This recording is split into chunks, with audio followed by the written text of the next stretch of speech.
Здравейте, мили хора! В днешното видео ще си говорим за наследство. Любима тема на българи. Аз се сещам още от дете как много хора си споделяха, говореха постоянно какво ще им оставят майките и бащите им, а пък на брата, на сестрата, на кого били дали малко повечко. Тази тема обаче толкова години след като аз бях дете, продължава да бъде актуална. Хората все още продължават да се сърдят и карат с братя, сестри, тем подобни роднини за имоти, било то къщи, земи и каквото още ви хрумне.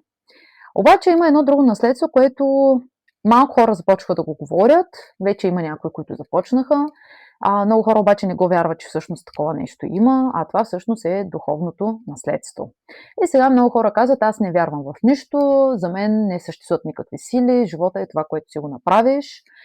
Така, други вярват в подредба на планети и звезди, други вярват в Господ, в Вселена и кой каквото си определи. Къде е обаче моята истина? Човек както завещава материални неща на децата си, така завещава и едно духовно наследство. Какво ще рече това? Всичко това, което ние сме направили при живее, като добри и лоши дела, ако може такава ще да ги квалифицираме, ние го предаваме на нашите наследници. Било то децата ни, внуците ни, правнуците ни и така нататък, поколения наред.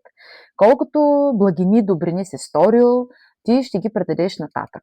И това семейство, рода вече има просперитет. Когато обаче хората само мислят да вземат, не искат на никого нищо да дават, тогава някой трябва да плаща сметката. Защото знаете, че в живота, много пъти съм ви го казвала, пак ще повторя, везната винаги се изравнява.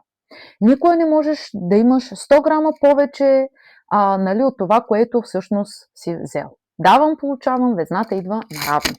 Ние естествено, като ини човешки същества, много трудно ги разбираме тези принципи и закони. Много често ние си мислим, че сме ощетени, че нещо е било несправедливо към нас.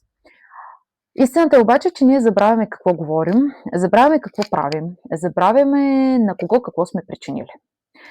А пък Вселената, ако може да го кажем така, или Господ, както аз обичам да го наричам, си е нещо, което помни всичко. Вижда всичко, помни всичко, всяка мисъл на човека, всяка постъпка. И когато ние тотално сме забравили, когато ние най-малко очакваме, получаваме това, което всъщност сме си натрупили.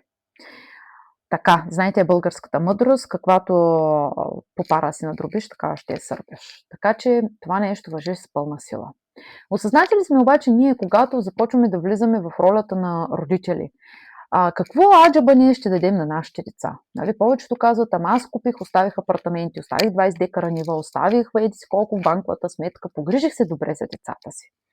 От това ли само имат нужда децата ни? Нали, като един педагог, аз пак ще ви прехвърля темата към децата. Това ли само имат нужда нашите деца? Да им оставим материално? Не е никакво. Хубаво е. Чудесно е. Помислете и за материалното. Не е малко да спестиш някой да тегли кредити да купува жилище. Но това ли е основното, което ние даваме на децата си? Даваме ли им любов? Даваме ли им човещина? Даваме ли им добрите примери за това всъщност какви хора искаме те да израснат? Или когато те днес обиждат своите си ученици и ги бият, ние не вземаме мерки и казваме все тая какво ме интересува. Когато утре обаче тези обиди и побои се прехвърлят към нас, защото ние вече ще остареем и ще бъдем и немощни, тогава ще кажем, олеле Боже, какво чудовище родих и възпитах. Хубави са тези теми. Полезно е от време на време да ги мислим. Въпреки, че на мен ми казват, ами ти много надълбоко мислиш. Хубаво е да ги мислите хора. Дядо ми, Бог да го прости, имаше една много хубава приказка. И на най-големия си душманин, демек враг, да ви го преведа на тези, които не знаят думата душманин, пожелай му само едно, да има много деца. Ще му стигне и ще му артиса. Други пък хора, по-възрастни пак от мене, са казвали, че най-големите врагове са децата ти. Прабаба ми пък имаше една друга приказка. Като решиш да имаш деца, или има едно, или три. Като едно, знае се, че всичко е за него. Като са три, никой нищо не чака. Всеки се хваща пътя, турбичката и ходи сам да си изкарва прехраната. Хубаво е да ги мислим нещата, пак ви казвам, защото оставяме товарите и неплатените си сметки на тези след нас. Бъдете сигурни, това се предава. Доказва го Библията, доказват го и много истории от живота, които аз видях на мои познати и на други. Всичко, което някой някога е правил, то се запечатва някъде и се предава. Затова не предавайте само материално наследство на децата си, предавайте им добри неща, правете добро на чуждите, за да има добро и за вашите.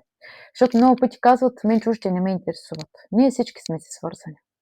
И виждате, не случайно в живота има една много тънка връзка. Децата ви се женят за чужди. Не се женят за втори, трети, пети братовчеди. Женят се за коренно различни, чужди на вас хора, дори понякога чужди и като националност, религия, държава. Територия и още каквото си го определите, етнос.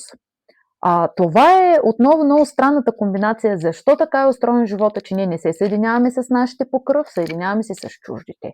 Защо се налага на семействата, тъста и тъщата да приемат чуждия син, нали, в ролята му на зет, и да се държат с него така, като собствен син? Защо свекъра и свекървата приемат чуждата девойка във формата на снаха и трябва да се отнасят към нея като със собствена дъщеря? И тук, между другото, са най-трудните възли, най-трудните отношения, които някога се заплитат, защото винаги има моето е повече от чуждото. Умеем ли ние да уважаваме чуждото? Умеем ли ние да правим добро на чуждия, различния, непознатия от мен? Какво е доброто? Какво оставяме на децата си? Дадохме малко размисли, ако не сте ги мислили, защото на мен много хора ми казват: абе ти много странни неща говориш, много странни неща мислиш, откъде ти идват в главата ми. Викам, това са 100% истини в живота, как още не сте ги осъзнали и видели, нали? Естествено, никой от нас не може да бъде перфектен. Сега не си мислете, оле мале, тук тая се изкара перфектно. Никой няма да бъде перфектен, без да искаме и се гневим и лоши неща помисляме за някого и му ги пожелаваме. Нормално е, но има едни хора, които са изключително хитри хейни, сядат и корят планове. На кого какво да направят, как да си направят ходовите, че да поставят някого в една лоша светлина, пък да го наговорят и ни лъжи за някого, че да го изкарат, че той е некадърник и така нататък. Всяка лъжа, мили хора, се заплаща с огромни лихви.